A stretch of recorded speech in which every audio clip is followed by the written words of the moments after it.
जीवन में बुरा समय आए तो धैर्य से काम लें। संत ने अपने राज्य के राजा को एक ताबीज दिया और कहा कि इसमें एक दिव्य मंत्र लिखा हुआ है। जब भी किसी मुश्किल समय में उलझ जाओ तो इसे खोलकर पढ़ लेना। पुराने समय में एक राजा के राज्य में विद्वान संत रहते थे।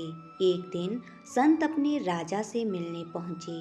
राजा ने संत की खूब सेवा की। राजा की सेवा से प्रसन्न होकर संत ने जाते समय उसे एक ताबीज दिया। संत बोले, जब आपको ऐसा लगे कि आप किसी बड़ी मुसीबत में फंस गए हो और कोई रास्ता दिखाई नहीं दे रहा है, सब कुछ खत्म हो गया है, तब इस ताबीज को खोल लेना।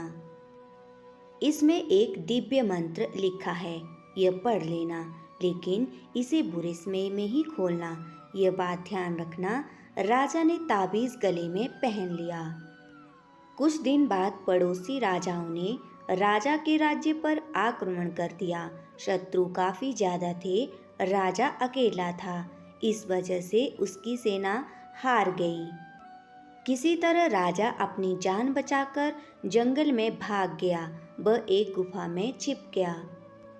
गुफा में उसे शत्रु सैनिकों के कदमों की आवाज सुनाई दी तो उसे लगा कि अब मैं फंस गया हूँ, सब खत्म हो गया, सैनिक बंदी बना लेंगे। तभी उसे संत के ताबीज की याद आई। राजा ने तुरंत ही ताबीज खोला और कागज निकाला। उस पर लिखा था कि यह समय भी निकल जाएगा। यह पढ़कर राजा को थोड़ा सुकून मिला। कुछ ही देर में सैनिक के कदमों की आवाज कम होने लगी। गुफा से झांककर राजा ने देखा तो सैनिक उस जगह से काफी दूर निकल गए थे। राजा तुरंत ही गुफा से बाहर निकला और अपने राज्य में पहुंच गया। इस तरह राजा जीवित बच गया। दोस्तों, इस कहानी से हमें ये सीख मिलती है, जीवन में अच्छे दिन हो या बुरे दिन हमेशा एक जैसे नहीं रहते हैं। सुख और दुख दोनों तरह के समय में ये बात हमेशा ध्यान रखनी चाहिए कि ये समय भी कट जाएगा। अच्छे दिनों में ऐसे कामों से बचें जिनसे अहंकार बढ़ता है और बुरे दिनों में धैर्य से काम लें।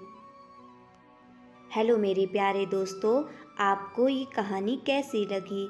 आप कमेंट करके हमें ज़रूर बता सकते हैं और आप हमारे चैनल को सब्सक्राइब, लाइक, शेयर करना ना भूलें। धन्यवाद।